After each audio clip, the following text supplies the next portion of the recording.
But the extra 20-30 seconds that you can discuss a pick when it's hovered, that's what matters. People don't really look at it, but when you're on that stage, any more time you can get to react to pick and ban is obviously beneficial, and that's why C9 is running all the way to like 3-4 seconds left. And this game is very important for Cloud9. There has been a slight blue side advantage, and it's now their turn to make the changes, right? Samsung had a pretty clear victory with no big weaknesses across the map. So the ball right now is definitely in Cloud9's court here to make the first change.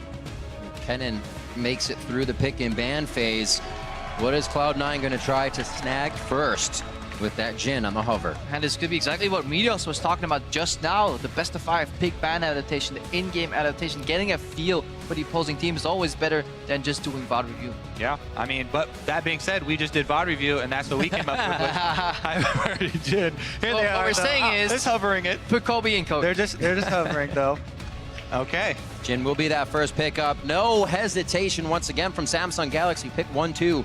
Kennen, Karma. Now onto the side of Cloud9. Yeah, so we're seeing priority here. Kennen over the Rumble. QV saying that's definitely his champ to go to. You know, lane pressure all in. Good flying teleports as well. Exactly. Kennen's been huge in this tournament for the flank teleports, the flash engages, and because it is also good into Rumble. So he's already kind of daring Impact to go that way, and I'd like to see Impact and Cloud9 switch it up a little bit here. Kennen is actually pretty squishy and can be focused, but that would require, you know, really focused jungle attention. And the goal of the draft right now, gone are the days where you get the massive outpick that will get solo kills in lane, usually. It's all about pushing lanes that still scale well. That's what Samsung achieved last game in the draft. They had a pushing top lane eventually. Once they got past the breaking point. C9 had 2 pushing lanes, mid-top early, but they never play around their top lane triangle. So they couldn't really capitalize on that. And then later in the mid-game, Samsung Galaxy started pushing on both top and bot, and eventually on all 3 lanes, and that was the breaking point. So C9 desperately looking for some early pressure lanes, but then they need to work with Meteos in unison and use that push advantage to get vision in. Exactly, and the other thing they're looking for are switching up and taking away those key picks. The last 2, or the 2 carries that Samsung just used, Jhin and Cassiopeia, both taken away now, and we mentioned how both of those champions are high priority for this Cloud9 squad, but now they're going to have to run into this play style that we've seen Samsung run before. They have a speed boost for the Skarner, they look for those mid-game picks, and it is a little bit slower style of winning, but it also has a lot of fallback play. Yeah, we're also seeing the jungle tendencies reflected in the picks here. A Rek'Sai, a Skarner, over the likes of an Elise early on. 2 junglers that like to farm. Just that the location of where they farm differs ever so slightly. Meteos goes for the few counter jungles in between. Very heavy on Scuttlecraft. Ambition mostly farming his own jungle. Now the other thing that Cloud9 need to look for here is something to answer this Kennen, because they've seen the Kennen from the very beginning of the draft, and they've locked in these very low mobility backline carries here with the Jhin and the Cassiopeia that do have a lot of offensive potential, but there's not really an answer for Kennen flank. That flash thunderstorm coming in. It could be the perfect tidal wave if you see him coming. But that's really risky to play. It's going to put a lot of pressure on Smoothie here. He's going away from the Alistar pick. No more short-range composition only. They're adding an element of poke here in this comp as well. Look what they can do. If C9 get a lead, they can group up at the tower, put the miasma down, and suddenly all this poke can hit. No gap closers, no flashes. That's the goal of the competition. Just need to track where they can get there. Yeah, talking about offense, they've got 3 carries here. All lanes can carry for Cloud9, and it's going to be up to how well, obviously, they play in the 1v1, but also the jungler intervention. And Meteos has shown throughout the entire Worlds here that he does not go up to the top side of the map. Very curious, how Impact is going to fend off the Skarner-Kennen combo. If he does not get support, whether it just be vision, or something like that to ward out or find ambition, it could be very, very scary for a Jace in that matchup. Yeah, immediate Orianna and Sorel. It's just a good matchup into Cassiopeia. It's so hard for the Cassiopeia to break open that matchup, even with a kill lead. You still have the threat of getting all in at level 6 by that Orianna ulti. You will always have to flash it. And then if Samsung gets sieged on ever, they have the tools to deal with it though. Flash Skarner ulti, a line of trap zoning, the looming Orianna ball, and then it can flying teleport. A lot of answers that C9 need to track if they want to siege. Definitely agree, and I do like the other adaptation Cloud9 have made with the Nami in the bottom lane to add that sustain, add the extra pressure there for the early stages so that they aren't constantly getting chunked out and they aren't constantly an opportunity for the enemy team to take advantage of. Basically, core JJ The only one, and Meteos, I should say, playing the champions they brought from game 1. So trying to switch things up here. Cloud9 obviously has taken blue side for this game. We'll see if the first picks matter. We're heading into game 2. Cloud9 trying to reset here and clear their minds. Remember to tweet at LoL Esports and tell us what makes your Worlds highlight reel worth the hashtag Worlds Big Plays. There's going to be plays all throughout Worlds, and we want to be able to remember them as they come and as they go.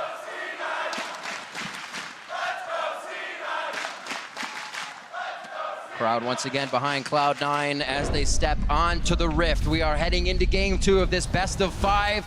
The teams have swapped sides. The rosters have been shaken up with champions.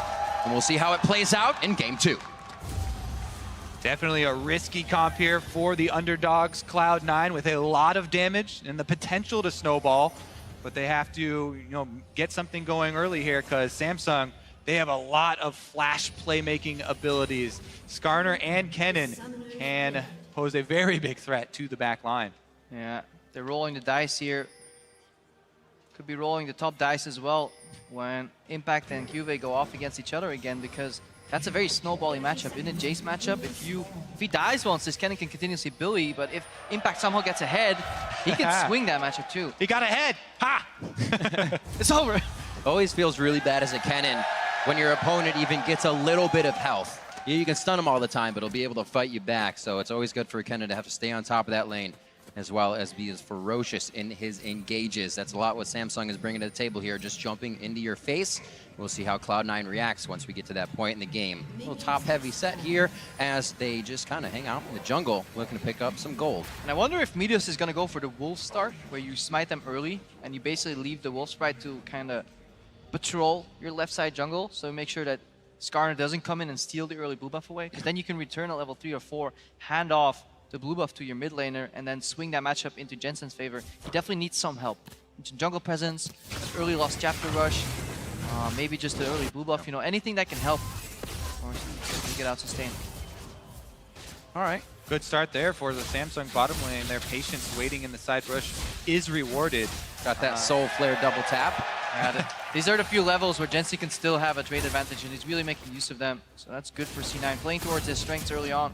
It's actually overextending by Core JJ, could get punished there. Yeah, but Cloud9 grouped up there. Both got hit with the AoE. Yeah. They also did not move up right behind the minion wave. You want to go to make sure that one of them is protecting you from skill shots.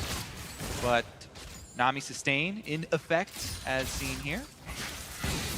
Denying some minions on that first one. Crown taking quite a bit of damage here. It's Ghost and Flash. It's Ghost and Flash. They're not going to have the Ignite, and they go down to last hits with the auto attacks. Neither go down. I love those moments where both mid laners have double summoners. They get down to 100 HP each. Nobody blows them because Jensen knows he's run out of mana. Here we go, though. First room. You should have seen him. This is big. You should have seen him. He's trying to kind of bait it out now. He knows it's there with these steps. But we got to go back to that trade there. Jensen was doing it so well. He was weaving auto attacks in between his E's overall, but then at the end, he went for the QE combo, ran out of mana. And that's exactly what Crown knew. He knows his matchup so well. Good pressure. And when you watch those trades, you also, that's where you build up your psychological profile for your enemy, right? You say, oh, is this the guy, is he that crazy enough to always dodge forward? Is he always going to position in front of my ball? Yes, that is very often the case for Jensen. And he goes very aggressively for another trade here, pushing up the minion wave. See, Crown has to deal with all those last hits now under the turret, and Jensen's going to be able to buy himself a recall. All right, this is where Meteos could actually go top and also shadow the top lane, giving more space for Impact to keep doing what he's doing. He's winning so hard. This bot lane is even out. Even on CS, if these creeps go down, it's completely even. So Sneaky and Smoothie have outpaced that early bad trade. Yep. But if you watch the mini-map, so Cloud9 here, Meteos always going for the very small advantages. So he just takes over the Skarner icon there, the crystal, which is not a crystal with this skin. But doing that, yes, does give you a little bit of control as far as reducing the speed of Ambition's jungle. Gives away your position though in the process. That the flourish hits the ground, but they still want to fight. Core JJ throws the shield down, and they have to respect Karma's retaliation. getting some good ebb and flows in as they make things happen here. Tycolor's blessing on to Sneaky, but looks like he's just farming out with this one. And what prompted that is both junglers gave away their position by each taking over the crystal one after the other on top side. So both bottom lanes are very well aware that they're in the 2v2. Props to both Impact and Cuve. Cuve farming well, Impact playing that chase very nicely, threading in his auto attacks as he flies in with the empowered ones. Focus on this bottom lane here. 30 to 29 as Sneaky is caught up in CS with a bit of pressure they put on Ruler and Core JJ. Yeah, but Ruler must know how to play against Nami. Core JJ as well must have watched a lot of games from Wraith, the substitute support from Samsung Galaxy. Yeah. Nami aficionado, that's also why people expected him to start, because in the week 1, the top tier expected support pick was that Nami before Mata kind of showed the world that Alistar still existed. And that's the thing, when you have a support that's at the same level or just around the same high level of play as, you know, your quote-unquote main, you can even practice against them. You don't have to just watch tape and watch VODs of the matchup. They can go into you know, custom games and trade over and over again. So obvious team Matt coming in from Meteos. He can continue to farm his jungle quickly. See Cuve put a little bit of deep wardage in to see if they can start making some moves off the tells of Cloud9 once Meteos passes that.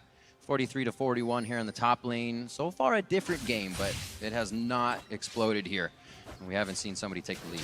Yeah, and one of the big differences is, you know, yes, the draft, but also Cloud9 not really trying to force plays anymore. They had a bunch of plays that were punished by Samsung, and they're not trying to get behind early again. So more farming, and you can see the farming focus. Meteos, early Tiamat here on the rec side. He knows this is going to be about farming out the extra small camps. Tiamat really helps out with that clear. Very sustained as well, just staying on the map. Red's in another auto fight in the bot lane. Core JJ goes down to about 200 HP. He is. As you can see, Cuve is still about 60% and okay in the top. Yeah, finally top lane though. He's combining the counter jungling with pressure in the top lane. This is some part of the recipe that C9 was looking for, and now they can maybe lean on the advantage. And that is also a possible play that could get turned around with Cuve now hitting 6 on the Kennen. And Skarner, Meteos knows that Skarner is trailing him because he was seen while counter jungling. Very, very risky there, and that is one of those ones that flashes before your eyes that could possibly end up in a double kill for the enemy. There's no Karma in lane here. Look at Core JJ on the minimap as well. Doesn't run straight down bot lane because he got an early base in. Despite the lane being even, you wonder why base so early. Well, you lose a couple CS bot, you gotta translate that into an advantage, so he goes for unpredictable rolling patterns. Really, really good to point out there, because we talked about this a little bit before, but that 5 to 7 mark where your first excursion to try and get vision down, you see he upgrades the sight stone, brings a pink ward, and Vision is also trying to get vision at the same time. Actually, they're on different sides. Can be Meteos steal It's a vision war! There's no smite for Meteos, so it'd have to be a... Tiamat prop? Oh, they're just hiding him. Roam here from Impact. Didn't seem like there was a call from Cuve. The Impact left lane either. What a chance for Cloud9 to pick up a kill there. Flash, though, taken from Ambition. Big summoner down here on Ambition, loses the flash, but look at the jungle. One ward right here. Second, third down below in the Crux. Complete information from Samsung. So they traded 10 CS in the bottom lane for a beneficial base timing on support. Yeah. Then Core JJ picked up the side stone, and yeah, they were behind in timing-wise, but they got bot lane vision, which means by exclusion, they also have left side vision. They can track Meteos right now. Exactly, and that's why I was so surprised that Ambition was split off from Core JJ during that vision. They actually did the two-pronged vision invade. Meteos, though, does have the Raptor Smite, so he saw that one. They know it's warded, but they won't be able to clear it out. And Smoothie's work here coming into play. Smoothie puts one over the wall as the top lane try to put each other underneath the ground. Cuve and Impact going at it once again. Nobody taking each other down just yet, as Impact does have that Hex Drinker to keep himself safe. And clearing wards in River as a support is a fine line between courage and stupidity. You gotta act confident. You gotta fake it till you make it. You gotta walk in as if you got backup. But if they know you don't have backup, you're toast. But yeah, but you have to be very ready to turn around and run away quickly.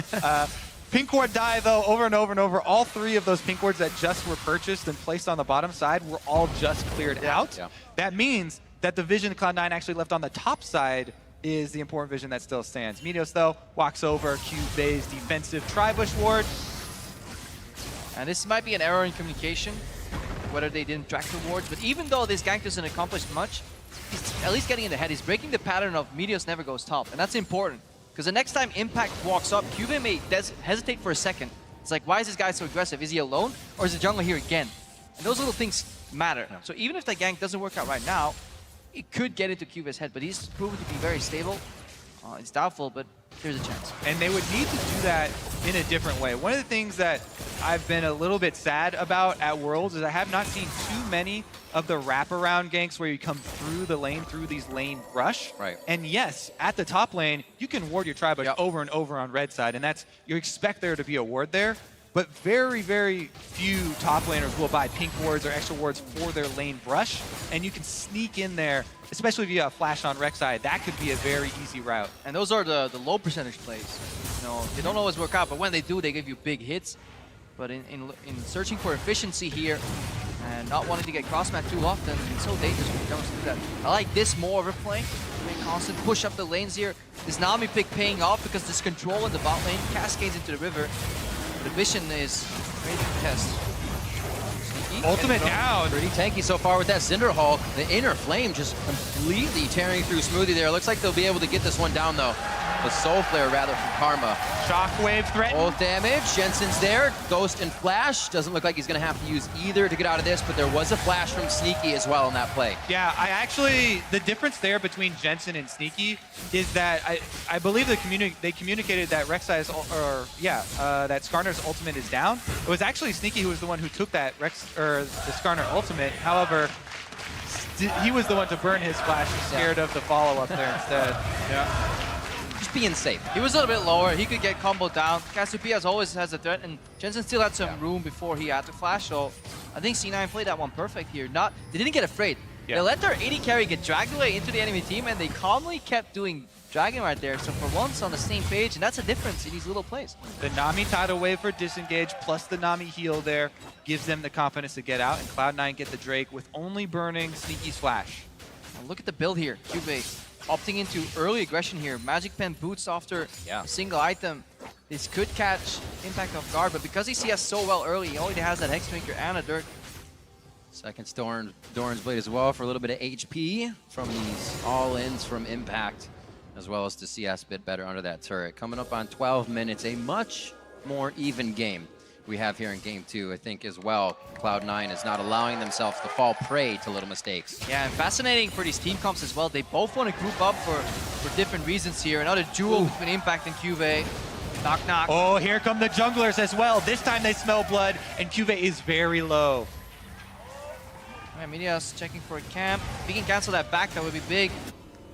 Loving this topside pressure from C9. Yeah, exactly. Those pink wards have stayed in the topside river for Cloud9 for over 5 minutes here, and it's been repeat returns here from Midos. Now, they also have defensive vision. They'll see Ambition. Oh, use this gate. That's dangerous. Lightning rush is Flash there. early. That's his speed. He is going to have to flash that one, but they'll push him all the way out of this one. Cuvée picking up the top minions. Really important that he flashed early there. Definitely the applause for Impact is deserved, but now very scared up there. As we talked about, the Kennen plus Skarner, so much gank pressure. And it shows you the danger of going for that poke in lane when you don't exactly know what a jungler is, because you're forced to use your defensive spell, which is the gate for the speed boost, but you place it in front of you. Yeah. And on top of that, as we are looking now towards the mid game and how these 5-on-5 fights are going to play out, remember that Cloud9 are running this high pressure, high damage backline, but Samsung have the engage advantage with the Kennen and the Skarner having their flashes. Yeah, it's a poke siege comp, just like you said, Colby, that wants to chip away from distance first. If they run head on, of course Samsung Galaxy is going to win. They put the Skarner ulti on one target.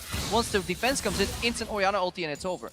But if they can use the Deadly Flourish and they can use some of that poke from Impact in the top lane, suddenly these Galaxy members will drop low enough and then C9 can strike. So it's very interesting juxtaposition. Both these teams like fighting around objectives, but they have a different approach. It's shotgun all in from Samsung, and it's slow, steady poke down approach from C9. It's been a very different approach for both teams here. First blood in our last game was 6-12. We've already doubled that time, and nobody's fallen yet on the map, but they have come very, very close in these attempts. Yeah, and Samsung Galaxy in week 2, we're averaging 4.5 kills by 15 minutes. Right now they have 0. Good sidestep from Ruler.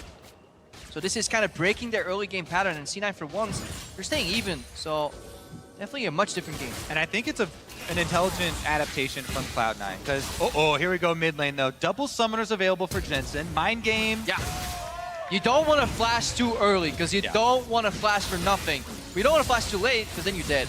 Yeah. Perfect. Basically an audio play. You're listening for that sound. Well, there is a second door here, and door number 2 involves Ghost, and I do encourage ghosting early. Ooh, that's definitely a killable position for Impact. Juve knows he cannot stay any longer. Just a quick switch to the hammer, and that would have been Juve down. Yeah, that was one of those plays. Don't try them at home. Go for the early ghost, but Impact again.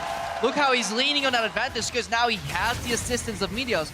And it's all because of the Nami pick, kind of, because bot lane is fine on its own, sustained pressure, which means Meteos no longer has to care about bot lane.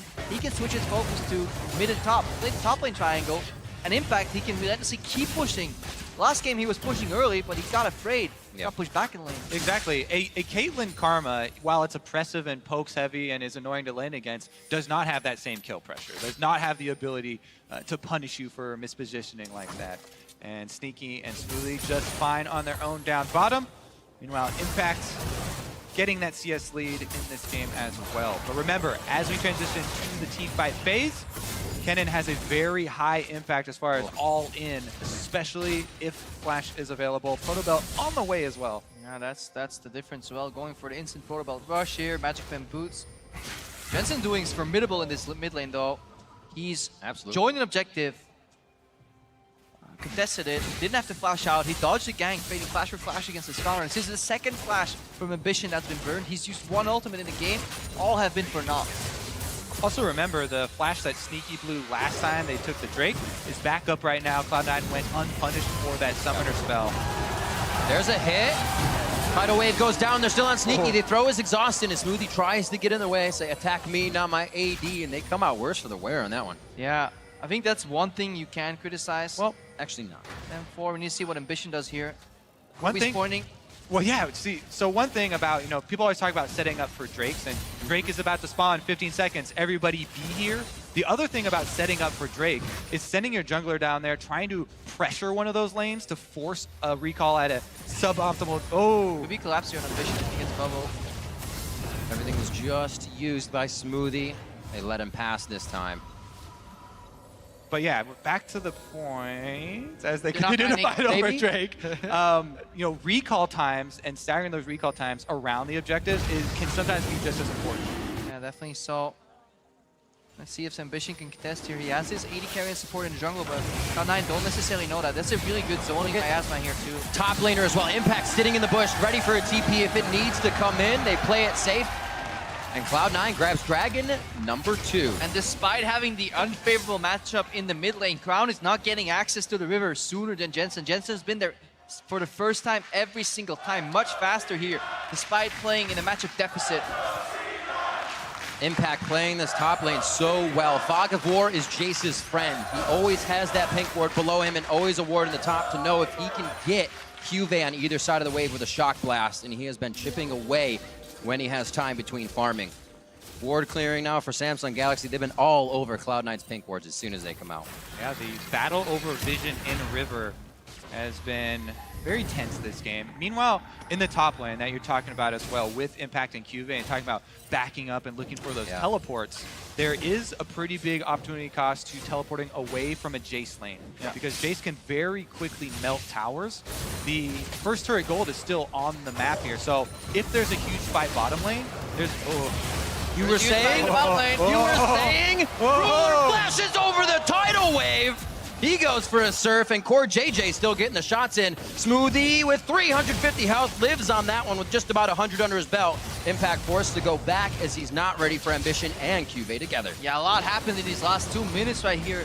Again, this is the time of the game where Samsung Galaxy usually ramps it up. 15 to 20. This pink ward survived again because Meteos was shadowing the lane. He was there to protect that, which means Impact can keep playing aggressively, and they're going for that first gold turret that Kobe was talking about because it was a race. They had to commit. Because C9 made a misplay in the bottom lane. They missed some spells, and they still decided to fight on. And they ended up dying. Beautiful flash from Rule there through the tidal wave. Definitely a huge point of power for Samsung, this bottom lane. That was not the side of the map that was talked up so much.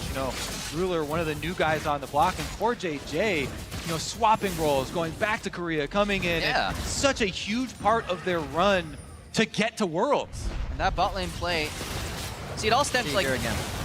it goes back to the previous trade where they engage on the support far too often and getting not so beneficial trades for C9. So they shifted their mentality, said like, we need to stop trading on support. So they went ham to get the Caitlyn, but they missed everything. And if a Caitlyn can side up the bubble, there's so much punish, especially when the Karma can then land the AoE in very predictable fashion here. Cloud9 overreaching, honestly. Yeah, we return to this theme of Samsung being very good on the defensive and being very quick to throw counter punches. As soon as Cloud9, that was a Cloud9 offensive play in the bottom lane. They went for the bubble. They moved up with the heal to try and get positioning.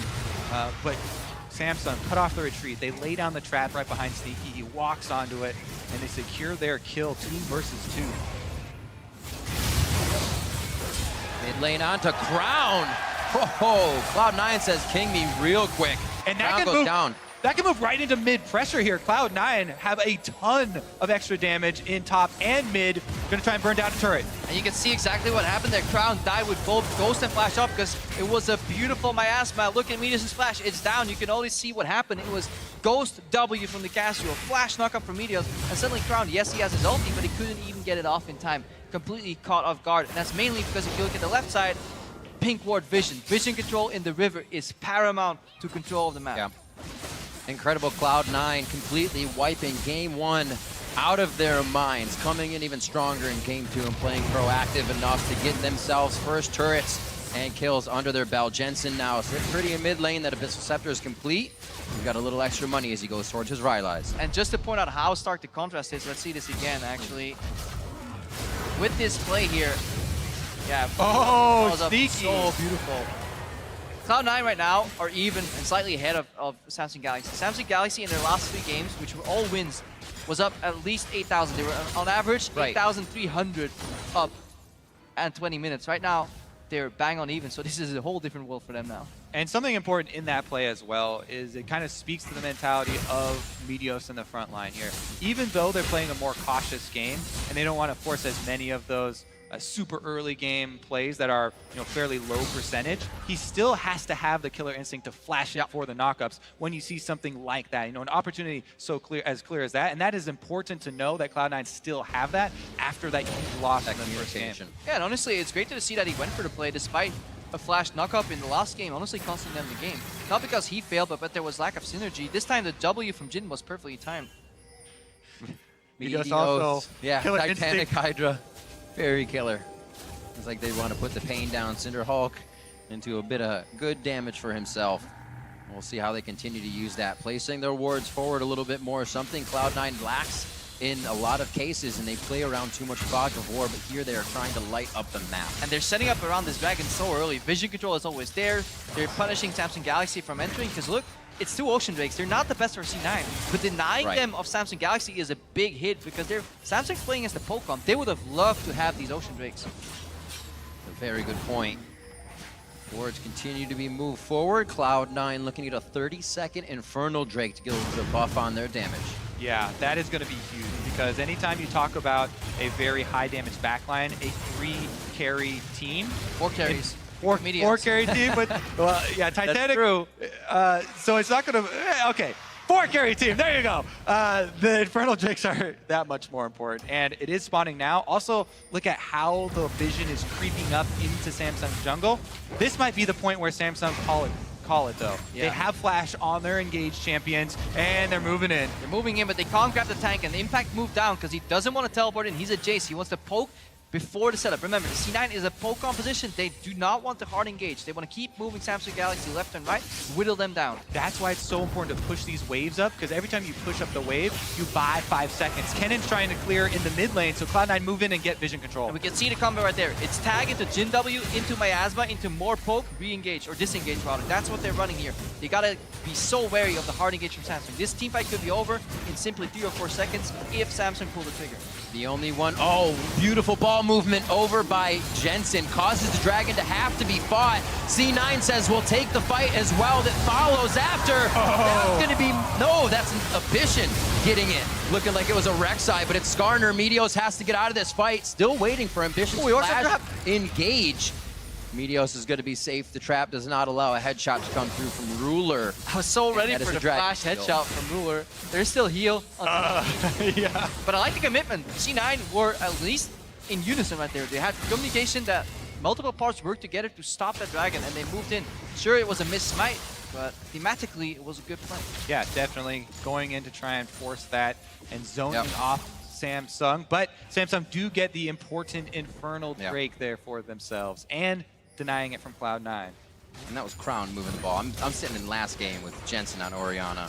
My mistake. So 39.7 to 39.5, but a 30 CS lead here for Impact in the top lane, and he has been giving Cuvée hell. We actually thought to see Ambition and Cuvée making work up there. The Impact going back to top die. Yeah. Trying to get those kills. Good rotation here too. Suddenly came on top, looking for that turret after the long lane was established earlier. Smoothie can't really do much. There's more people coming though, so they want to be careful. But look at Ruler, not afraid. But definitely want to go back to that smite steal from Ambition. He failed He traded 2 flashes. His first ulti didn't stick. He's 0-0-0 on the Skarner at 25 minutes, but he still stayed super calm. Didn't smite early. Wait for the perfect smite. Yeah, it's almost, it brings up this question in my mind because he has not had a really impactful gank. Is that a reason why Cloud9 will delay their QSSs and nobody is really trying to get an early QSS here? The other thing is that Cloud9 actually have so many good targets for Skarner, so unless you all buy QSSs, then it's really an all or nothing thing because there's so many carries to choose from. It's almost like a prisoner's dilemma just for QSSs. Everybody's got to work together toward the same goal. If one guy cracks, it's an inefficient strategy. We'll see. Maybe they got a bunch of coupons. They'll all buy QSS at the same time, and then Samsung will really... The Costco of QSS. No engaged target. Buy him in bulk. Honestly, I really would prefer mass Mercury treads because hear me out on the extra stuns that are going to be coming from Kennen, and those are going to be hitting everyone anyways. Tenacity is that very often overlooked. It's such an invisible mechanic, but you definitely feel it when Kennen is waltzing. Oh, teleport from Samsung. Onto Ambition, very, very tanky. Flashes are being used here. Tidal Wave flashed out by Ambition. Ooh. Slicing Maelstrom on 3 members. The shockwave from Crown, and Cloud9 is melting. Impact to the skies and to the back line as he tries to finish Ambition, but it's like he's hitting brick walls left and right. Samsung stay up as 5, and Smoothie is the only one standing for Cloud9. And that is going to be the Baron. We set it up so long. The all-in from some of the Samsung champion composition here. They pull it off, teleport in behind, right onto Sneaky, and that is an early Baron. That was honestly the dream. When we were talking about how these fights could be over in simply a few seconds, this is exactly it. What a beautiful ward teleport on the Sneaky, flash WR from Cuvée. Remember, Kennen doesn't need to tag people anymore with his ulti. As long as they're in range, the W will apply. Right from the other side. This is the dream fight for Samsung Galaxy. This is what they were looking for so long. They never engaged unless they found the opportunity, and they seize it immediately. And that must be such a big blow here for C9. And that was honestly one of the first times that Samsung have even had wards in that quadrant of the jungle. Cloud9 kept pink wards up in the river for a very long time. Right. But Samsung, they immediately get those wards in, and then they attack the river as the carries are left alone. Quickly, 4,000 gold put into the bank account of Samsung Galaxy. 2 kills to Crown there, 2 to Ruler now. This gives them so much more freedom as well. They're playing against the poke comp. Not only do they have Baron, which means they can hide in the creeps no longer die to the poke, the wave killer is useless. They're up 4,000 or 5,000 gold, which means the poke just doesn't hurt that much. And with their games obviously being the shortest, it's very impressive that Samsung has actually only conceded 1 dragon throughout, or I'm sorry, 1 Baron throughout all of Worlds. So they'll probably make the next Barons, if it goes long enough, theirs in this game and push even harder. Impact from the side, can't even get the shock blast on, just the blast. And it looks like they're gonna try to back off after it takes just about the team to start clearing these waves. That's the other thing, it is very difficult to push on a team like Cloud9 are packing with so much extra wave clear and damage here. But yeah, just look at the drop off there, the one play, the all-in play when you are the team that does have that hard engage.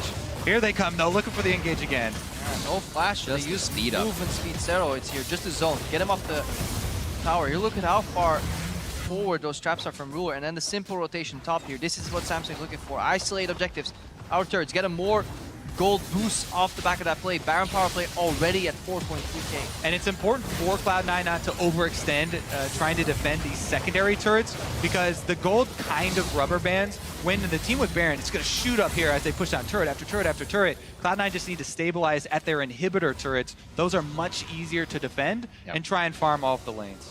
And this is a Baron taken after a 1-5. The Baron power play starts once the Baron is taken. This is a 5,000 gold swing In addition to what was there after the Baron, after they won a fight. So this essentially is a 6,000-7,000 gold play in total for Samsung, just off one good teleport. We saw that graph. That was just a huge cliff. The abyss. We'll see if they can get themselves out of it.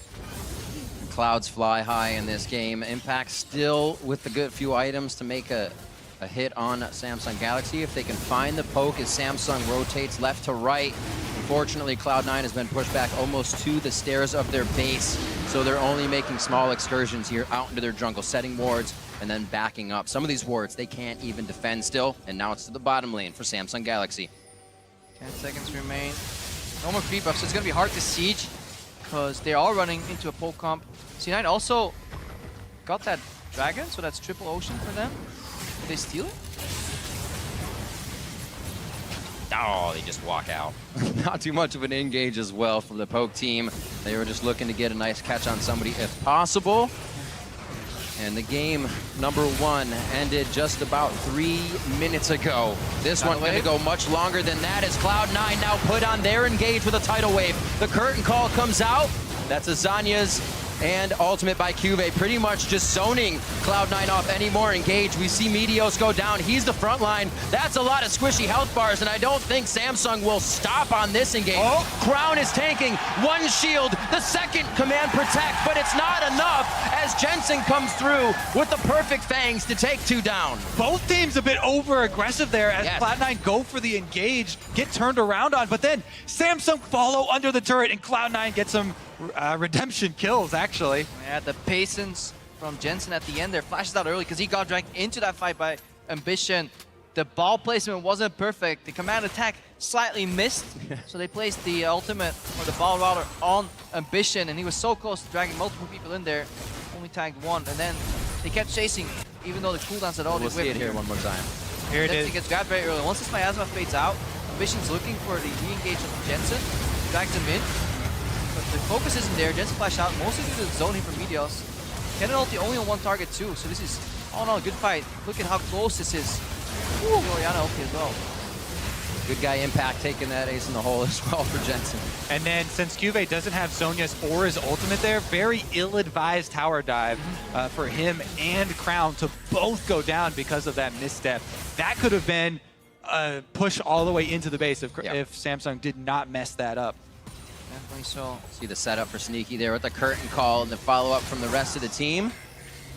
Cloud9 still putting up a fight at the front door. It's really weird. C9 need to get a fight where they poke enough so they can use curtain call early, or poke enough, go for a very short fight, and then hunt people down as they run away with the curtain call.